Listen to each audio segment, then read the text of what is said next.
All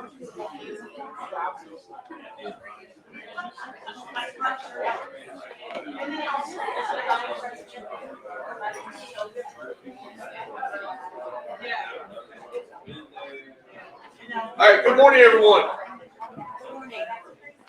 Let's go ahead and get our day started. Get everybody situated.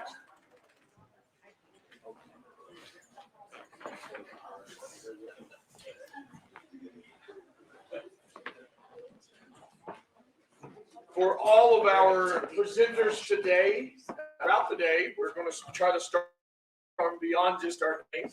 Since we are focused on higher education and future professionals, we want to reiterate the importance of all the work that we collectively do for this profession. So I'll start and frame, we're all going to recognize our degrees and where our degrees come from. So every presenter you'll hear today, just to lift up the powerful work that we're doing within our profession. So my name is Jamie Sparks. I serve as KYSHAPE's Executive Director. I'm a I also have my master's degree in guidance counseling from Morehead State. So shout out to them guys. We'll learn things about each other today. So as we get started today, we have an awesome panel. We'll turn over to our president, or I guess he's now officially past president since we passed that ballot yesterday.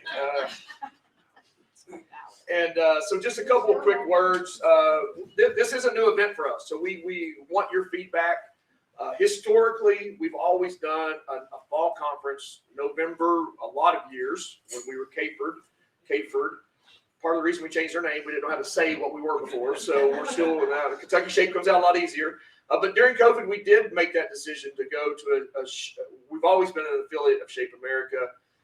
Right now, I think there's around 30 state affiliates that have went with the SHAPE name, and there are still state affiliates that have the traditional AHPERD. So every state is an autonomous organization. So they just give you some context. We changed our name. I will point out, Robin is in the room, and Robin was our president during that time that led us through our name change and our brand. But we do have some significance to our brand, and the circle still represents health education, the arms up, physical education, recreation, and this quickly line dance. So that is a reminder of our heritage and our name that we worked with our branding coordinator to do that on. So summer events, we made this big shift, and that's what brought us here today. What we were hearing from our board and our teachers, it was increasingly hard. It was before COVID. It was hard to get out of school in the fall. So one of the barriers and challenges in counting PD time when you become a teacher is you can't have an instructional day and a PD day on the same day. So a lot of our teachers were having to pay their own way. They weren't getting funding. And so we made the decision to start having a teacher-focused summer conference. And we've done that July of 21 and June of 22. And it's turned into more than just a state conference. Anybody here will tell you that it's a highly sought after summer conference, and we have every year we have guests from 20 or 30 different states. We brought in national teachers of the year, so we're going to continue to do that. As far as this fall event, we wanted to focus on higher education and future professionals. So we got a great agenda today, kind of help frame that up. As far as what the future holds, there are no sacred cows in what we're doing. We want your feedback. What works? How do we grow it? How do we make it better? How do we blend it? So we've got our board members that are here today, our leaders that are here. So we welcome your feedback on doing that. And then the other thing I'll say that the students are going to participate in, that's a big change for our organization. As a nonprofit, we have two ways that we help do this right here. We're living off the shoulders of leaders that have gone before us. We're very fortunate to be able to do an event that is very low cost. I promise you will not find another state conference anywhere in this country that for $50 you got lodging and 3 meals. We're able to do that because of a lot of leaders that are in this room and people that have gone before us. And we all recognize that constantly, that we're living off the legacy of those that have come before us. And so one of the programs we do that we've done historically was Jump Rope for Heart. We made a big shift at the beginning before COVID happened. We ended that 39-year agreement with Jump Rope for Heart and the American Heart Association. American Heart Association is a great organization, does a lot of great advocacy work. However, the problem for us as teachers is we were doing all the work and they were keeping all the money. And that wasn't working very well for our teachers. So with our new platform with Health Moves Minds, Angela Stark is one of our co-leads. Katie Embry's our other co-lead, and our board owns this. It's our new free SEL curriculum, no strings attached. Any student, any teacher in this country can get access to Health Moves Minds. But there's also an optional fundraising part. We've done a very good job as a board leading the country. A number of states and number of schools that have signed up. We're number 2 in fundraising. I don't like to lose in anything, so Missouri's still ahead of us in total amounts of funds. But the students will be learning more about Health Moves Minds from Angela today. But that's an important part of what our future looks like. Okay. The other thing I'll say to this is Lonnie always used to tell a peanut butter and jelly sandwich about when Jump Rope for Heart started. All right. I don't have a peanut butter and jelly sandwich about Health Moves Minds, but you get to be a part of something special because it is in its infancy. It is just beginning. And so one day you can kind of talk and say that, hey, I remember at KYSHAPE when I was a future professional about the start of this program. So we're excited about that. So without further ado, it's my privilege to turn it over to our now past president, Mr. Gavin Washington.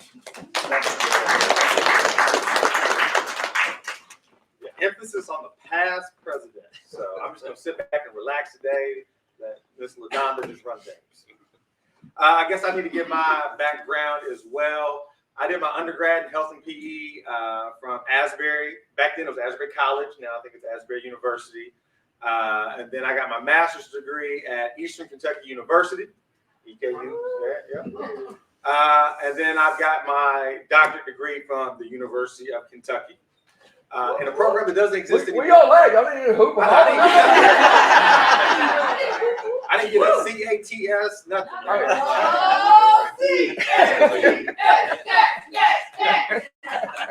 Thank you.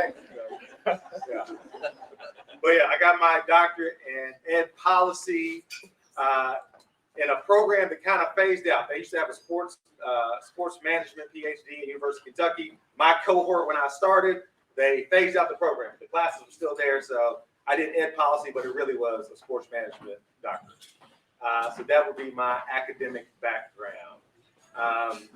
And then as Jamie pointed out, past president, I taught for many years in Kentucky at Bourbon County and also taught in Fayette County, and I switched the higher ed side about 10 or 12 years ago. So been doing the higher ed stuff. For today with the panel, I'm gonna let them introduce themselves and give us a little bit about their background. So we can start here with Stephanie. Hi, I'm Stephanie Bunge. I'm a school health consultant at the Kentucky Department of Education.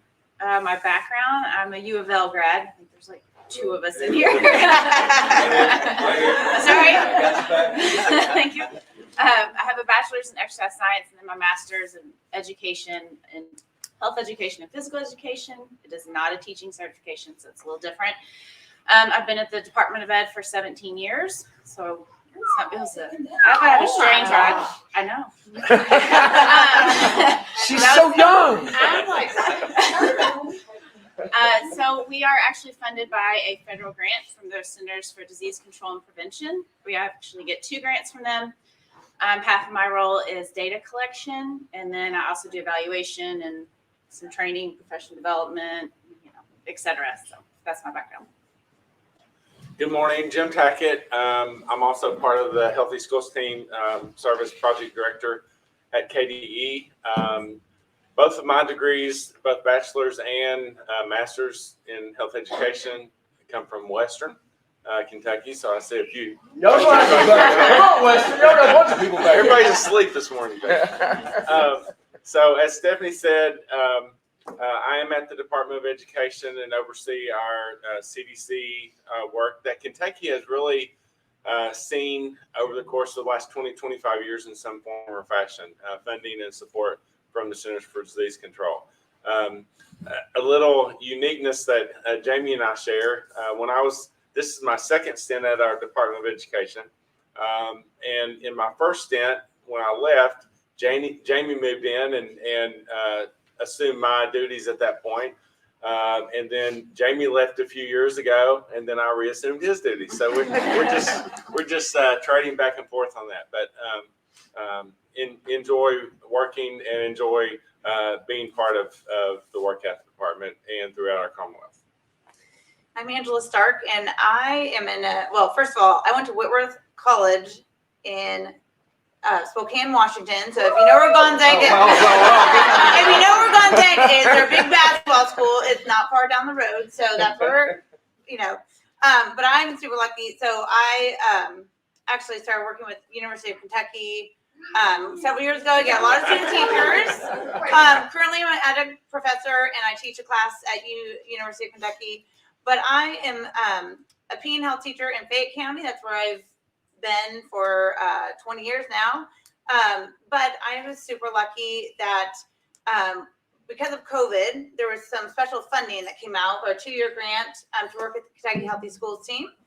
Someone else had the role for a year, and then I was able to come into the role for the second year, which was last year. And then I was super lucky again to work with this amazing team. They wanted to roll me in to 1 more year with them as they roll their 5th year. So I get to work in supporting, we have 9 priority school districts, mostly in Eastern Kentucky. I get to help support those teachers.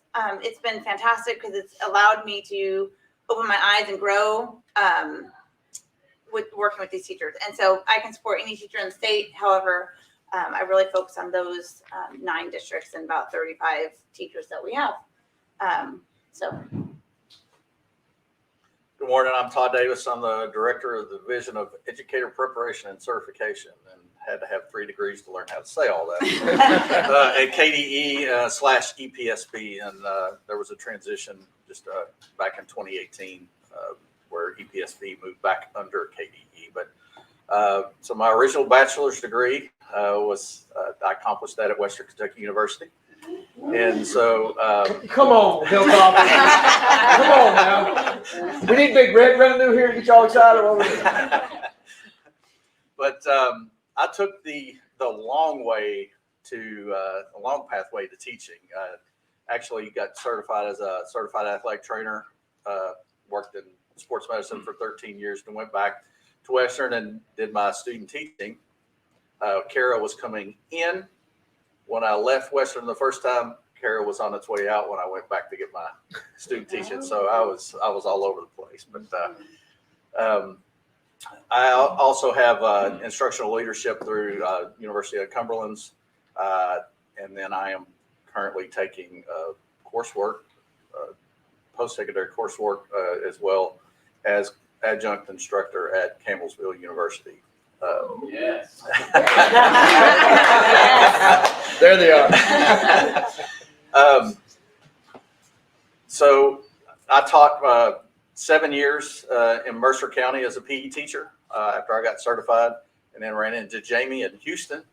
And then that led me to coordinated school health, and then worked in coordinated school health until I think 2014 maybe, and then started with teacher evaluation, moved to a different role, and then in 2018 became the director. And so we oversee all of the certification for teachers as well as the prep programs. We're on the way to the national conference. We didn't just run into each other on the street. We were making headway to a professional development. In the airport. It's been downhill ever since. Hey, one thing I was just thinking, Jamie, and the panel too, is because I'm just thinking if I were a student, it was a long time ago. But when he said Kara, I feel like, is there like a moment to just talk about like Kara and the transition to every student succeeds, so that they get the framework of like what the assessment, how much weight that had, and now how we've tried in decades to move away from that. We can sit at the table.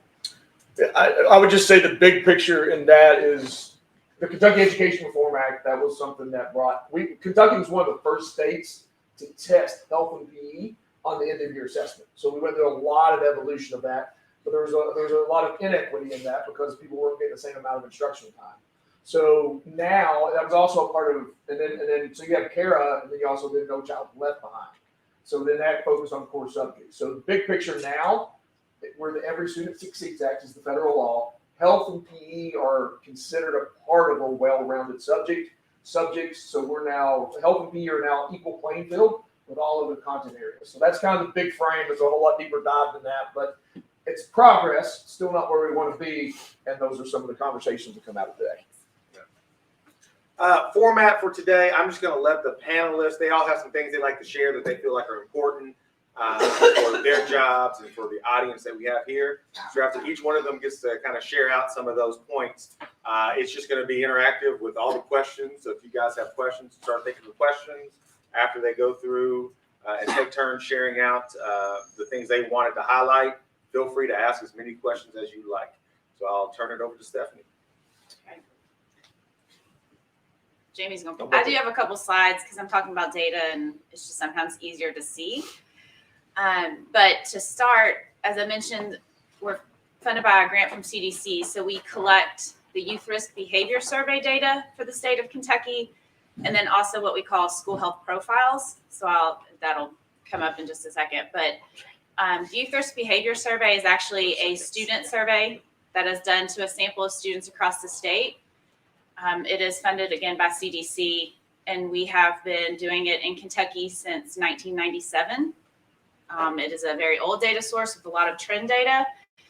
But this is what it measures are health risk behaviors of youth identified by CDC, and then we've got some leeway to add questions that we feel are just kind of more pertinent. So obviously right now, like we're getting ready to do this again in 2023, and we are adding more questions on vaping, THC, and mental health, because that's what we're seeing with students across the state. But the YRBS has alcohol and drug, tobacco use, sexual risk behaviors, dietary behaviors, physical activity, and then injury and violence. So those are kind of the main core areas of it. We have a huge partnership with our family resource youth service centers in the schools. They're the ones that administer this. It's in their contract and could not do this without them. But when we talk YRBS, it's a small sample. It's about 40 to 50 middle schools and then about 50 to 60 high schools across the state that are randomly selected to participate. It's a very small sample. And then within those schools, it's only 2 to 3 second period classes. So you're not talking a full grade, a full school, or anything like that. So that's why when we get the data back, it's only Kentucky data. We cannot drill down to school, county, or district level data. So it's still a really good data source, but it's at a very high level. Limitations. So obviously with any data source, there's always limitations. It's self-reported from students. There are things, you know, if a student says A on everything, yes, it gets thrown out. So there are parameters in place. Again, a small sample size.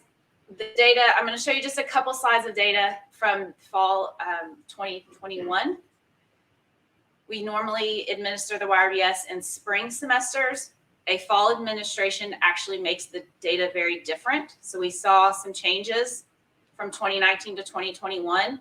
And then of course, COVID is going to have a huge impact on the data as well, because, you know, some of these questions are during the past 12 months, blah, blah, blah. Well, if you think 12 months prior to fall 2021 was fall 2020, kids weren't really together.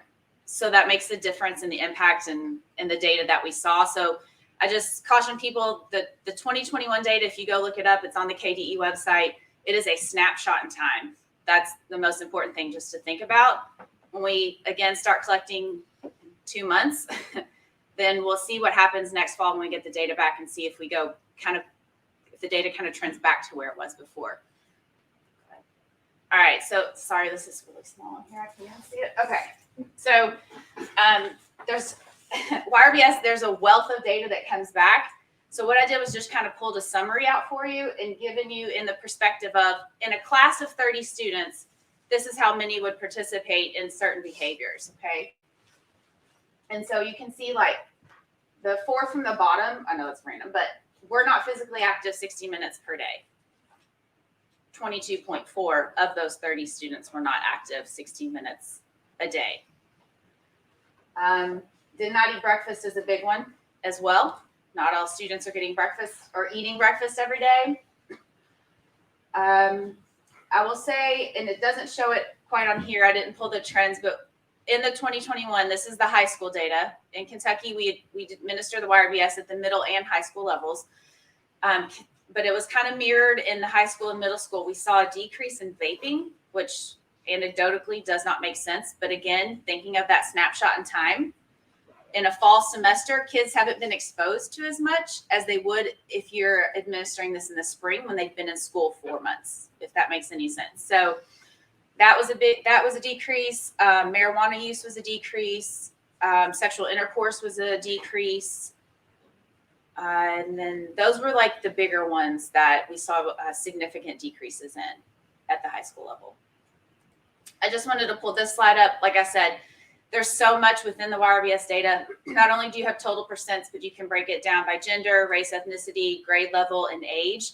And so for every data point we have with YRBS, which is roughly 100, I would say, maybe a little more for high school, you can break it down even further. So go ahead. And then this was the middle school in a class of 30 as well. Obviously, not as many questions asked on the middle school, not as much recall of information, but again, the decreases in the middle school level, they mirrored those in the high school level. But there was one positive, I will say, middle school level that you might be interested in was we asked a question, do classroom teachers outside of physical education provide you opportunities with physical activity? And there was a significant increase in that in 2021. Hopefully that continues because that's a good thing. But I think COVID brought that honestly to the forefront. And so that was one positive thing. So we'll see if that still continues to trend or stay the same at least, but that was one positive that came out of it. And again, you can break the same data down for the middle school level by all those different areas as well. School health profiles, so YRBS is done in the odd numbered years. School health profiles is the even numbered years. Those are questionnaires that go to a sample of middle and high schools across the state to the principal and the lead health education teacher of those selected schools. It's about 300 middle and high schools across the state that participate. But it's really looking at what programs and policies schools have in place related to different health areas and health topics. And then for the teacher survey, it's asking what is taught in the health education classroom and what kind of professional development they have received or would like to receive. So that's also on the KDE website. This is an example of some of the data that's pulled. This is like basically how many schools have a school health committee or council in place, and those are the numbers there. All schools, so it's about 63% of middle and high schools across the state that have a school health committee. So that's just one, again, data point example. The KIP, Consent Key Incentives for Prevention Survey. So this is similar to the YRBS, quite honestly, but is a state level data source. Not all districts participate. In 2021, there was about 120-ish districts that participated. But those districts that participate get district level data. So they get the mental health and substance use data specifically for those districts. So if you ever work in a district, ask if they participate in this because it is a major data source that you would have and understand what's going on with your students and be able to use it for grants, for programming, policies, et cetera. So I highly recommend if your district participates that you get this. And their information, they have regional and state level reports online as well. Okay, the school report cards. So there's something called school profiles, and this is answered by principals of schools every year. And it's basically figuring out what they provide or have as it relates to health education and physical education, visual and performing arts, all the related arts, whatever, different schools call them different things. But this is some of the data that you can pull from that. It's posted on the school's report card. And then you can also download all of the data for all the schools in the state. It comes into a big Excel sheet. But from there, this is kind of the data that you get, and you can find out school level, or you can kind of sort it and figure out what's going on with the districts as a whole of what they're offering their teachers. Do their teachers have like equitable space to teach in? What kind of, are they offering recess and not taking it away as punishment? Are there clubs about physical activity? Just all those different things about schools that are going on. Other ideas for data sources, a lot of districts are doing mental health screeners for their students, providing that. That's a huge data source. We've worked with quite a few schools where staff wellness is a huge focus. And so we've got Angela helped develop a staff wellness survey that you can collect. And then there's national organizations that have nutrition and physical activity assessments that you can do at the school level and get some good data back as well, specifically for your school. That's it. A couple things on data.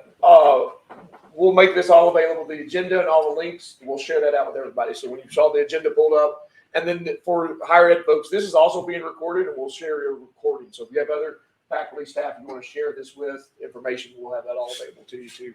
That I didn't say at the very beginning. And before we turn it over to Jim, did anybody have any questions for Stephanie? Is there a list of the districts that participate in the KIP? And when did they start that survey? When did that populate? Yeah, KIP is state funded through the Kentucky Department for Behavioral Health, Intellectual, and Disability. They have a very long title. Yeah, Department for Behavioral Health. And so they get state funds to administer that. I don't know when that started. It's been around quite a while, since probably about at least in the 2000s. It's when that started. And they, in their state report, it'll list all the districts that participate. I will say most likely the larger ones normally do not, but some do. It just depends on the year. But yeah, it'll list in their report all the ones that participated, and they have a map of it as well. I'm gonna clip that out and send it to Tina too, by the way. You can just butcher I her know, I totally do. department. I do it every time. They can spout it off, and I'm like, Does JCPS do the KIP? they did a few years ago. They did not recently, and I don't Why not? foresee them doing that in the future. They did it in 2018. Okay, because I thought that if we did, I would have. You would have known, yeah. Any other questions? All right, we'll turn it over to Jim so you can. So as I mentioned in my intro, Kentucky has received funding for several years in relation to school health related issues. Really what I want to highlight is a snapshot from the Kentucky level. We are currently funded with as 16 funded partners across the country. So we have 15 other folks, states that are funded.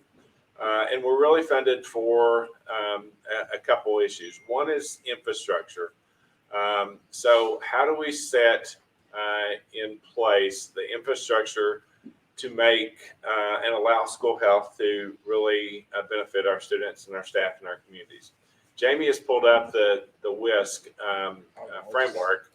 I was just too slow to reference it.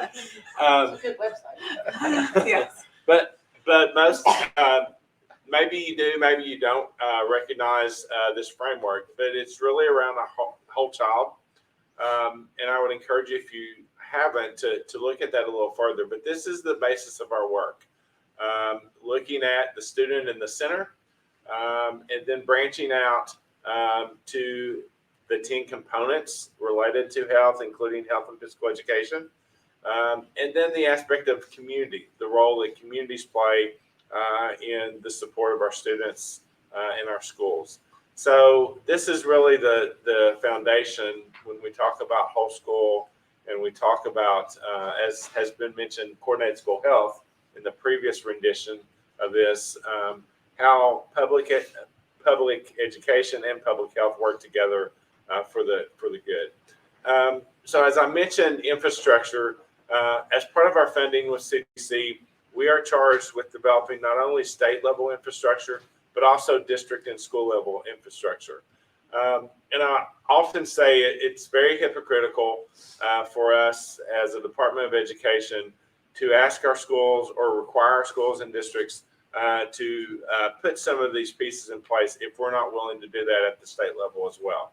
So, for example, many years ago, and Jamie can tell this story a lot better than I, but we had an individual at the department, Marianne Miller, who is no longer with us.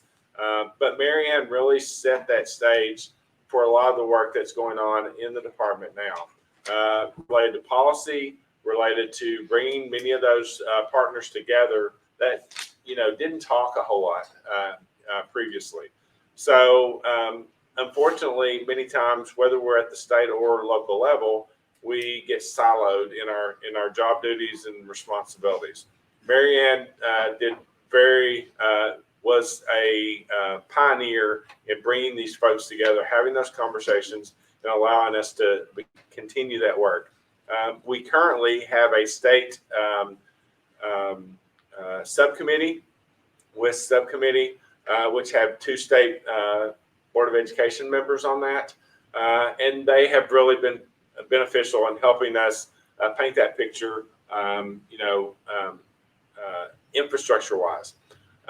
We also ask our schools and districts to do something very similar. Stephanie mentioned, those schools that have a school health committee or advisory council.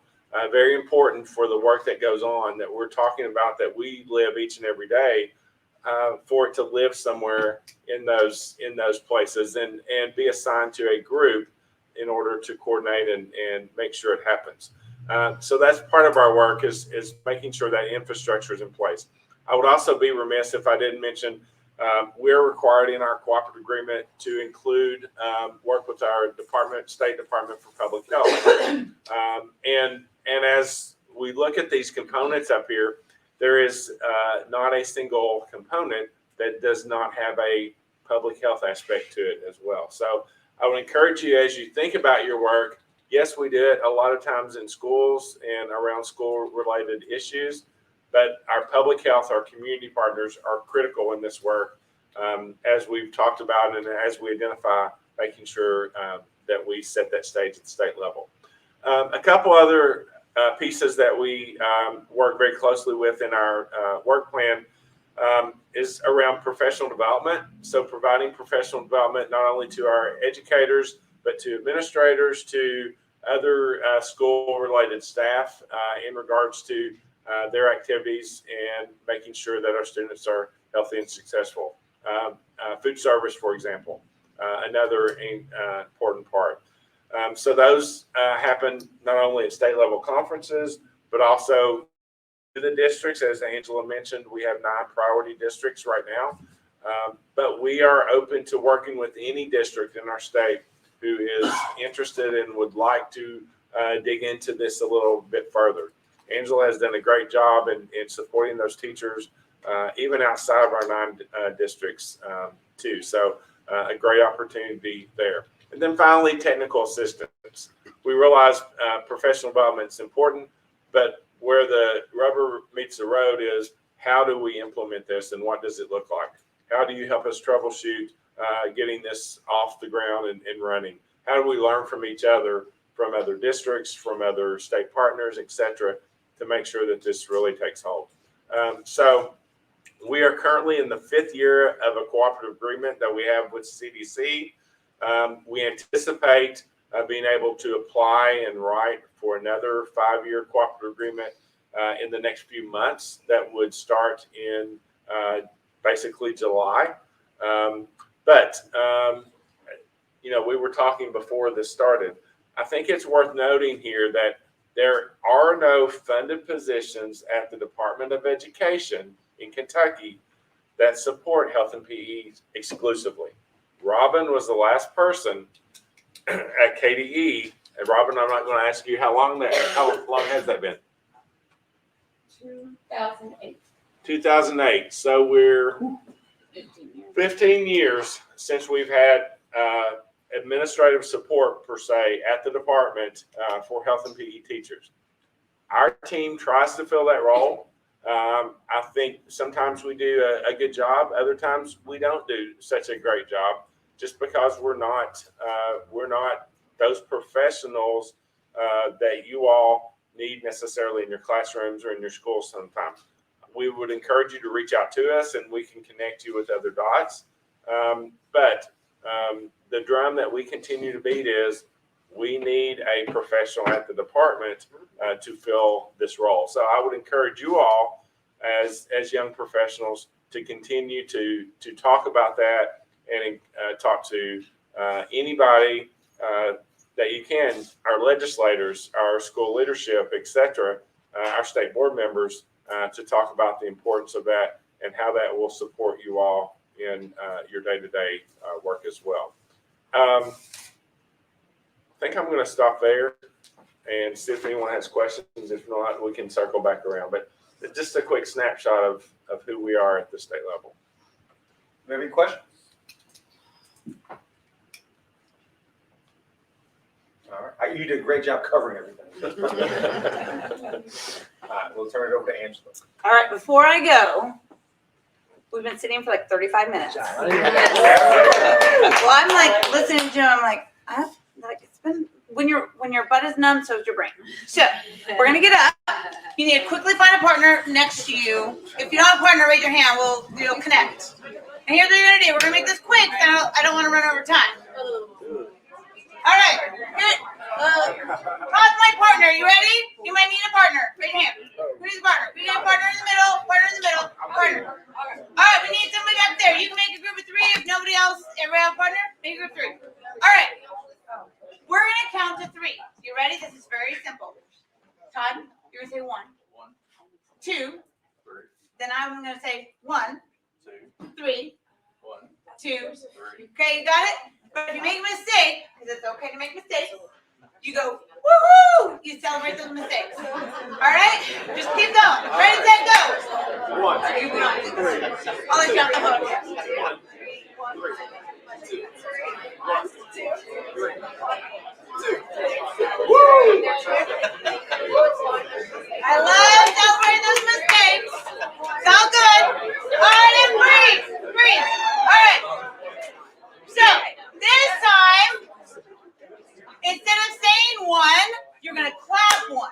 So 2, 3, 2, 3. You got it. Ready, go.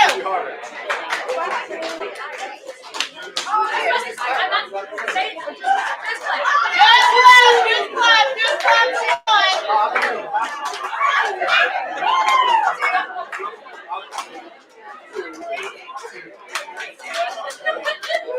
Why you gotta model it? 1 and 3. Next level. Next level. I love those things. All right. So you got the 1. Now you got the 2. So you're not saying 1 or 2. You are 3. 3. All right, go.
1, we were moving, right?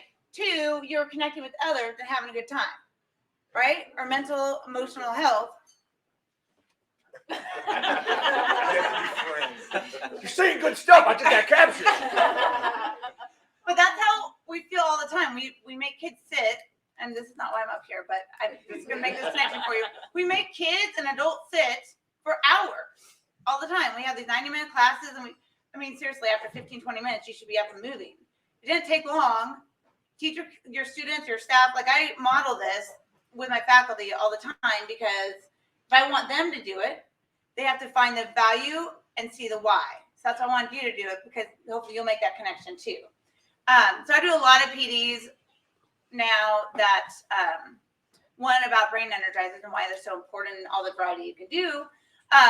And even when it's not that topic, I still get them up and moving. So again, that's not why I'm up here, and that's not why I'm on the channel today, but I just wanted to make that connection for you. But one thing I would say in my introduction is that I am super lucky that, I'm working for the Kentucky Department of Ed with the Healthy Schools team, but I'm on an MOA, which is a Memorandum of Agreement with the state and my district. Basically, I'm on loan. So at the end of this year, when this grant is over, I will be returning back to my school in Fayette County. So again, what I'm going to tell all these young professionals is that as a PE and health teacher, and this whole table can tell you especially, we have the best job in the world. Take opportunities, because we all have these amazing opportunities, whether it be traveling across the country, presenting, or being part of Open, or being part of these groups, or all the things that we get to do. It's the best. And if you'd asked me 20 years ago if I would be able to have this opportunity, I've been in Indiana this week and Missouri presenting, and it's the best job in the entire universe. So take opportunities and roll with it. And same with this position, working with Jim and Stephanie this year. But one of my jobs with Jim and Stephanie is that Jim talked about infrastructure, and what that looks like is creating things to support PE and health teachers across the whole state, because our state is very long and really hard to get connected with everybody. And KYSHAPE is amazing, but we do PD in the summer. So how do we provide PD all year? And one of those things that we've connected started last spring is these are our 8 educational co-ops, and actually a 9th if you include Jefferson County, because they're their own little entity, which is incredible. Which we have Mimi, and Mimi, we wish we could clone her across the whole entire state, because she does incredible work in their, I'd say, co-op, right? The Gleck region is that. We're going to claim district. Gleck is our pathway to be involved. Yeah. We're This is supposed being to. recorded. Oh, okay. It's wonderful. Yeah. We appreciate it. They also That's my. they work well with OVET. OVET is the dark blue region surrounding Jefferson County, and so We we do things with OBET when we can. yes when you can.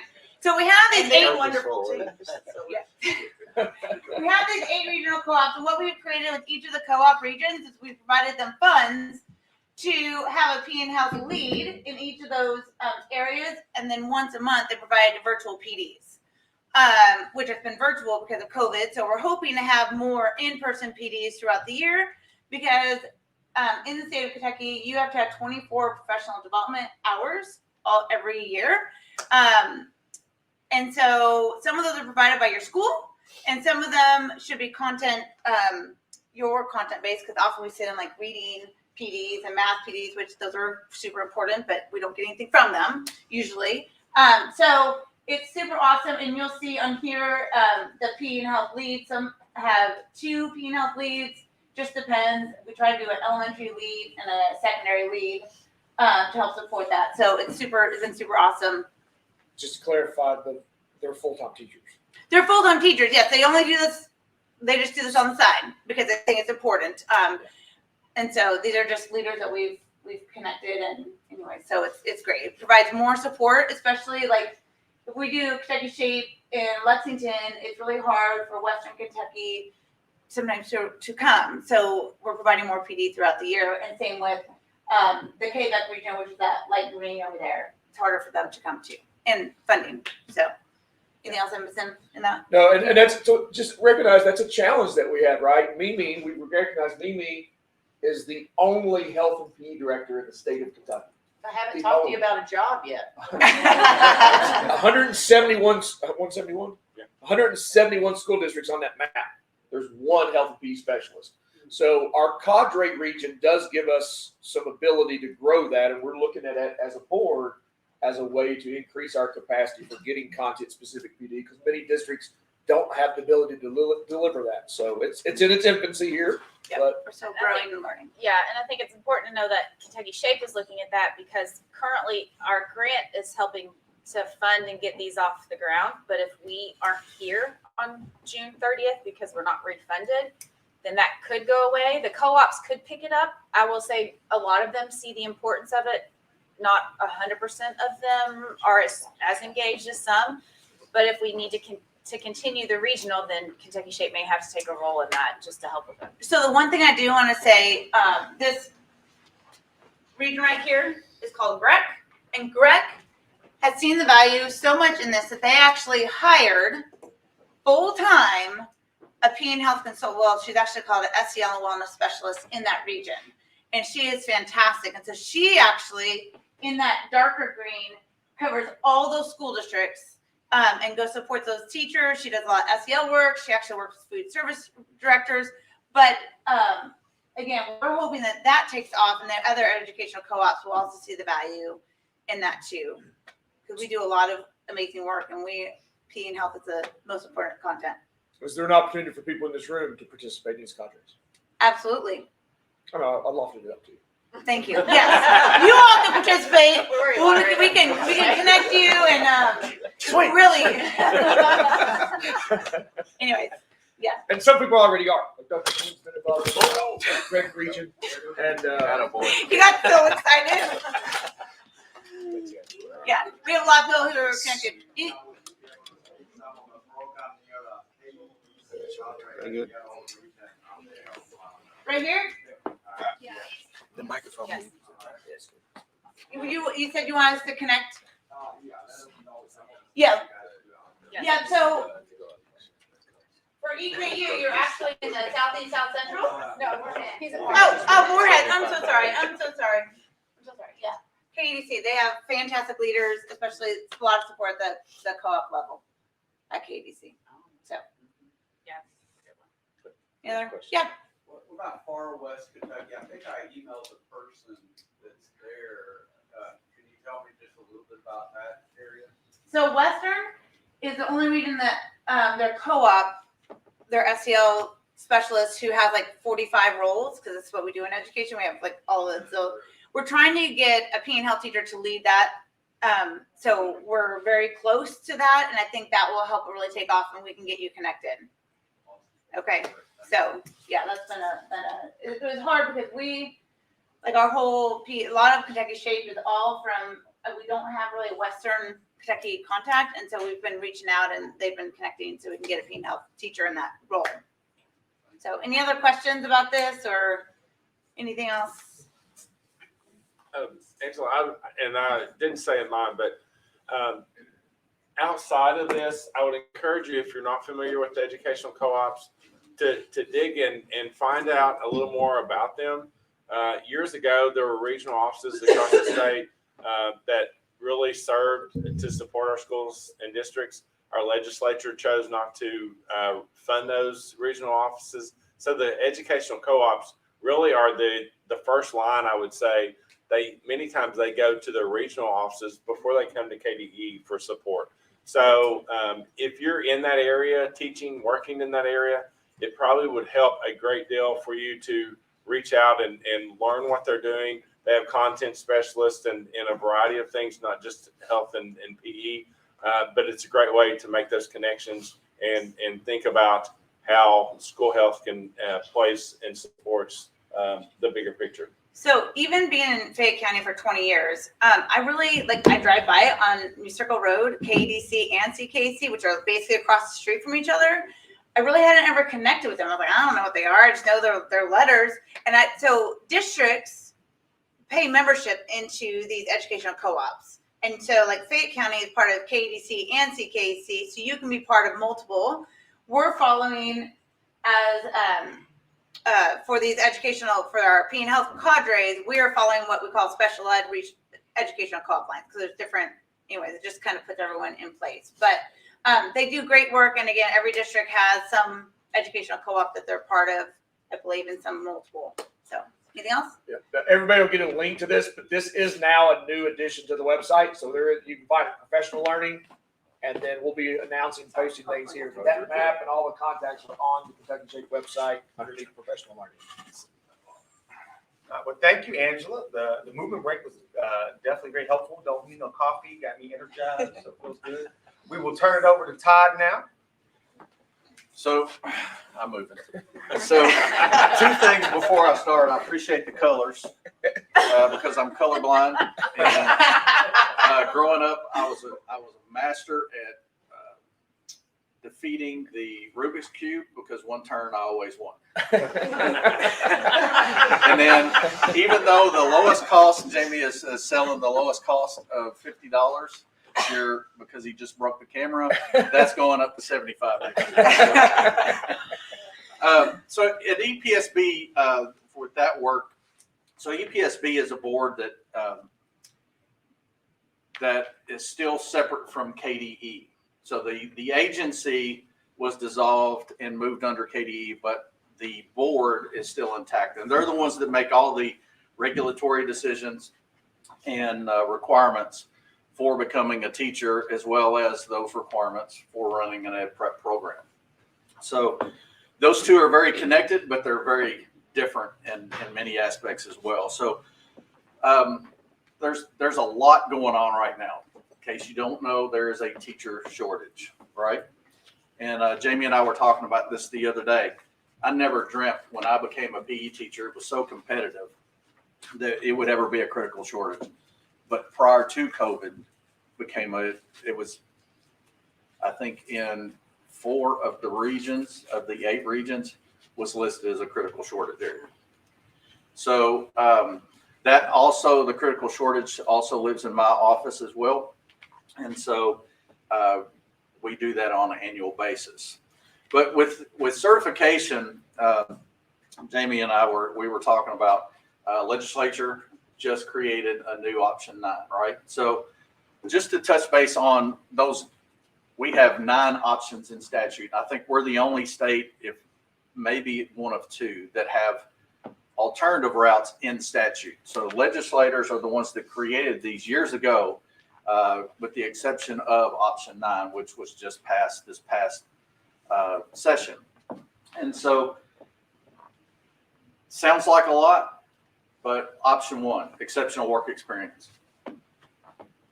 I think the most we've had since I've been involved with EPSB was 8 in 1 year. There are no option 2 programs approved right now. ACES used to be in JCPS. One of our board members is actually a completer of that option. One of 2 that I know personally, and so was very limited. It was JCPS specific. It was a grow your own model. Option 2 is very similar to option 7, which we'll talk about. 3 and 4 is adjunct, and so that's part-time only. And actually, before I became certified, I served as an adjunct instructor in the district that I was working in to help me as far as making money and being able to student teach, which we'll talk about in a little bit. But 3 is college faculty, and then 5 is our veterans. 6 is the most popular, and it went up significantly this year because of the shortage. But it is one where you have to participate. The universities have to have an approved Master's of Arts in Teaching, and then you can actually work while you're earning your master's degree. Option 7 is a newer route. It's been in statute for a long time, but we did some things and remodeled it. And it is again a grow your own CKEC, and which is the Central Kentucky Co-op, and then Nelson County are the only 2 approved programs right now. So the interesting thing about it is if you want to participate in it, it is a certification program only. So you do not get a master's like you do with option 6. And you have to pass both the Praxis 2 content test and the admissions test prior to being enrolled. It is basically, if you're elementary, it's 240 hours or 180 hours of boot camp type approach, and then 240 for secondary. But again, you get to work while you're earning that certification. Option 8 is Teach for America. That is typically down in southeastern Kentucky, and we've got a few, I think, up in the northeastern area as well, and up around Cincinnati. So that's starting to expand a little bit. Teach Kentucky is not option 8, or is it? Teach Kentucky is a separate program run in Louisville, and it's a very similar model to Teach for America. We just have a contract with Teach for America, and it's again specifically in that statute. So option 9, that's the new one, and has been a very hot topic. When it was first passed, Kentucky's going to allow teachers without a bachelor's degree to be in the classroom. And nothing could be further from the truth. And so it is an undergraduate program only. Okay, so you only get a bachelor's degree. If you have a bachelor's degree, you can do it, but what's the benefit? And this one, you have 3 years. It's an expedited route. That expedited route you have to finish in 3 years, but you also have to be employed as a paraprofessional classified staff in the district that you're working in. That could be anything the first two years, any type of position while you're taking your coursework. So nothing changes, nothing is reduced other than the time frame that you have to get your bachelor's degree in. You still have to complete the 120 plus hours of the degree program while you're working full-time, or in a lot of cases full-time. It doesn't require to be full-time, but a lot of districts are doing that. The other challenge with that is you typically see instructional assistants consistently at the elementary level. You got a few at the middle school level, and other than special education, rare at the high school level. Year 3, you have to be in the classroom. So you have student teaching, but it's not your typical student teaching. It is a year-long process, and you have to be put in a situation where you're actually delivering instruction and have at least 4 observations partnered with the university. And so that's the other piece, is the district or the cooperative that is involved in this program has to partner with an EPP, those ed prep providers. And so they submit that program together. And so the ed prep side is the bachelor's degree and the requirements for preparation, but then they also have the certification requirements as well.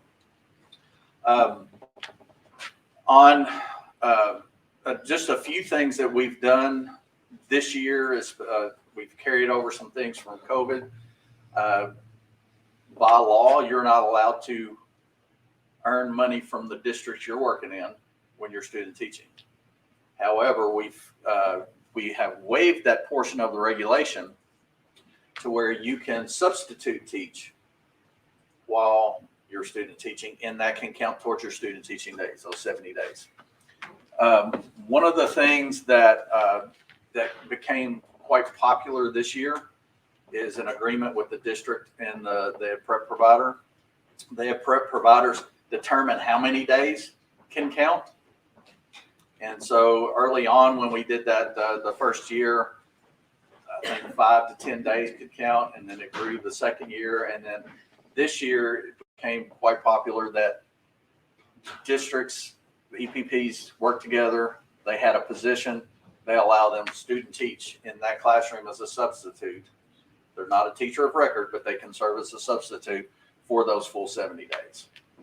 And so that again, that's an agreement between the two institutions and districts. So, but some things like that, and we're looking at that potentially in the future. I think a little over a year ago, rate went into effect. Actually, I think it was last November it became effective. Requirements to get into a prep program. We didn't lower standards, but we provided options. And so you can use the case exam or your ACT or a combination of the two. And so you can work with universities. They have a great deal of flexibility there. The only one that doesn't count is the SAT if you have scores there. But you can mix and match and use that for your admissions. Yes, sir. So why SAT? Why not SAT? Because it wasn't brought up before the reg was passed. So we worked with our university, our KDE group, to help rewrite that reg and make those decisions. And it was vetted through multiple groups. And So the 5 years, now it's the 10 years. of ACT. Yes. That changed, but that SAT thing can't change. no, because that is not part of that is just through practice rather than, well, I'm sorry, it was in reg, but they did change that. So when you change they're waiving that portion. And so once they waived it, then the reg changed. All right. So it takes about almost a full year for a reg to go through the process. And because of that, the SAT was never added. And so it was just asked. It's been rare, actually. I think I've only had 2 institutions ask about it potentially. I just see that a lot of transfer students, I see that SAT score, and I'm like, okay, well, Yes. you gotta take a practice case, or take the ACT. And so, I mean, just to be completely transparent, there's a lot of discussion nationally about the praxis admissions exams. And so there's a lot of discussion, whether they're needed. I think Iowa completely did away with all assessments for teaching, including the praxis, for certification. We don't want to lower standards, and that's the challenge, right? We want it to be a profession that we can promote and be respected, and so it's a fine line of what we do. What we are talking about now are potential options. So there's a discussion going on where we might be able to offer a pilot on a performance based. This is just a joke, but I mean, there's some seriousness to it. There's reading, there's writing, there's math. There probably should be physical fitness on that practice case, right? You would think. Yeah. For So all teachers, yes, questions? Option 9, you mentioned that the ETP has to be partnered with the district, correct? District or cooperative? Okay. Are there any in Kentucky right now that are partnered? Yes, there are 2.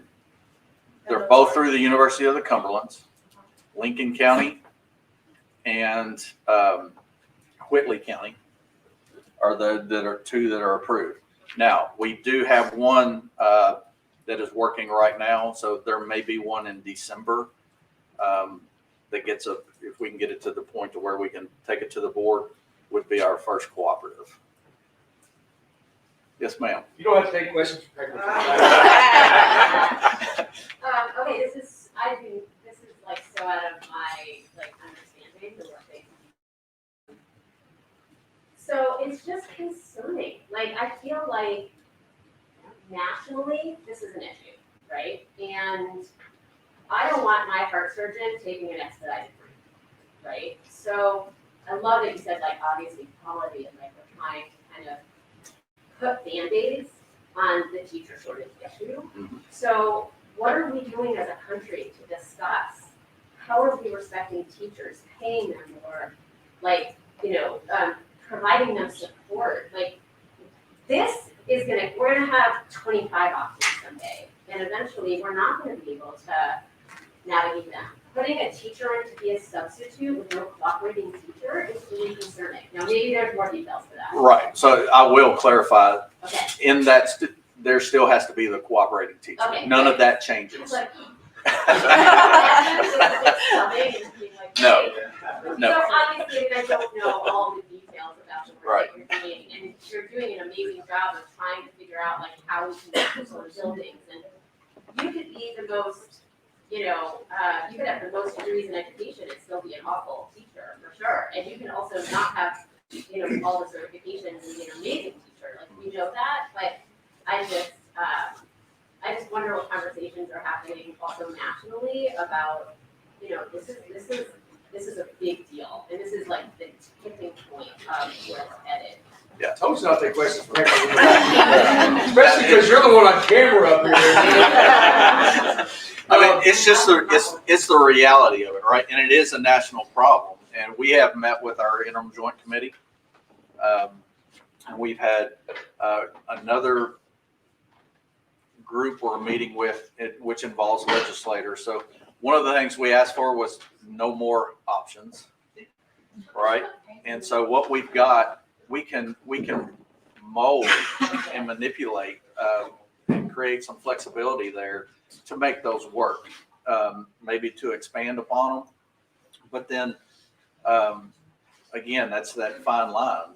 What are you giving up in order to do that, right? And so, obviously, the majority of our completers are through the traditional program, either traditional undergrad or through the Masters of Arts in Teaching, right?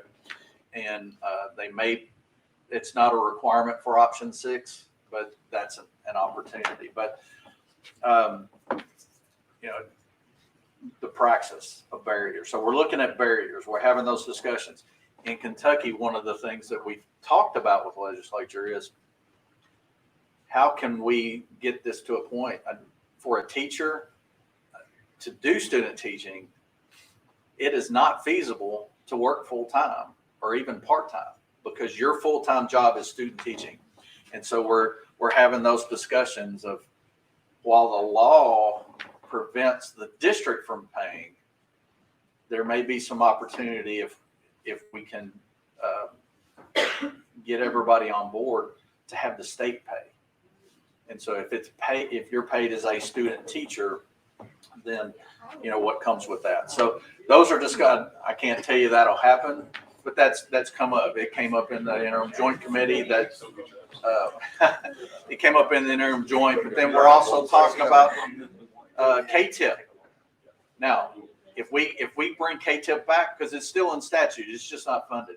But I can tell you 99.9% sure that if it comes back, it will change. It will not be the same KTIP that you've used in the past or seen. They fixed it before it left, and it was great when they fixed it. Like the So- changes they had done and moved forward, like it became less of a gotcha and more about that growth process. Right. And then it'd be funded, and I was like, look, you just got it right. So- And the issue was, I mean, it's just reality of it. The issue was it was more input based than output. And so really focusing on the mentoring piece.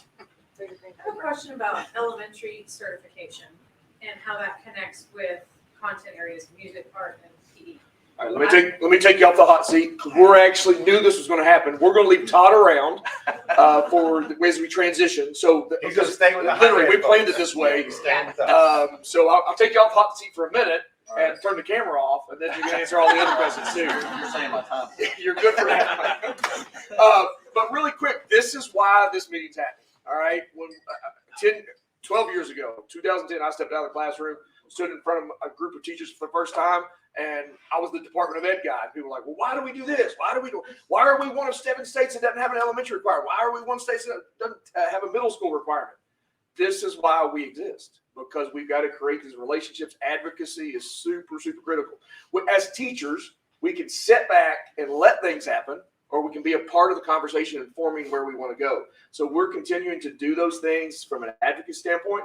Michelle's done a great job of convening all of our programs. That's the reason every program here, Todd had a list that Michelle had worked her tail off for a couple of months, getting where do our programs exist? What's happening in the state around all of the things. So you guys are going to get to share that out today, and we're going to capture that. And we're also going to build back better to keeping these conversations going around advocacy, around needs, around what we can do to represent that. So we can all do better. I'll say this, that now Jess is going to be your facilitator. The reason, Jess, you want to introduce yourself real quick, just so everybody in the room knows you before we split up? I'm Jess Lawrence, sorry, I'm wearing a mask. I'm leaving on an international trip in 2 days. I'm heading to the World Cup in are. So I'm trying to. She don't want your flu. She don't want your COVID. She's getting on an airplane. So I'm leaving Jamie and my stepkids for 3 weeks. But I'm Jess Lawrence. I actually went to college in New York, in Ithaca, for health education. Taught middle school health ed, 7th grade in Portland, Oregon. And then, and then I went to the Oregon Department of Ed, similar position to kind of Steph and Jim, funded by CDC. And then 15 years ago, started Parent Guidance. So I work nationally as a school health consultant. In 2011, met Jamie Sparks. We fell in love. Oh, turn that camera on. 2013. It took him a couple years. Poor Todd and Steph know this story. Sorry, I wanted you to do a brief introduction. I didn't get I'm from Oregon. I now live in Moorhead, but work nationally. I'm facilitating, and I was going to mention. Oh, this is what I want to mention. When I was a student at Ithaca, Gary English, who's at Western, I think still, or maybe retired, he's public health now, was my professor. And he got me involved in what was our Kentucky Shape, New York AFERD, NICE at the time, as a student rep. And I am telling you, I am here today as a national consultant as a result of being a student in my professional organization. It opened so many doors to find a teaching job, to be really well connected at the district level, to just want to push and push and push. So it's so great to see some of these here and higher ed folks and students. I really attribute it to being part of a professional organization. Yeah. And let me close with this thought as you all go into the next conversations. We split up, take the students. I will counter what Jess said. I wish every person we had out there was certified in health and PE and came through a program. But at the same time, we are our own worst enemy. You all are going to have cooperating teachers out there that have a certification in health and PE, and they're not growing. What I care about is this organization, Future Health and PE. Do you have a growth mindset? I don't care what certification pathway you get there. I don't care what your degree says. Stay connected. Stay connected with other professionals. The people in this room, these are the movers and shakers. I wish the teachers in this room were what every kid in Kentucky had an experience as. That's not the case. My kids in Moorhead, Kentucky, have had a terrible health and PE experience. And so that happens a lot of different places. And so we have to do better. We represent all of us together, Kentucky Shape, Shape America. So lots of things we can grow on. We're going to have a fantastic day. You're going to higher ed staff. We're going to stay here. LaDonda, Daniel, Jordan, Angela, Kim, and I, we're going to go across to the gymnasium. Where are we going to, Michelle? Seabury. Right back where we were? Yes. Yep. So right here, students, where we're the superstars. So we're going to dismiss, and then we'll let you all reconvene back in here. Todd, stay here. Todd, stay. You stay. You can grill for the next hour. You stay.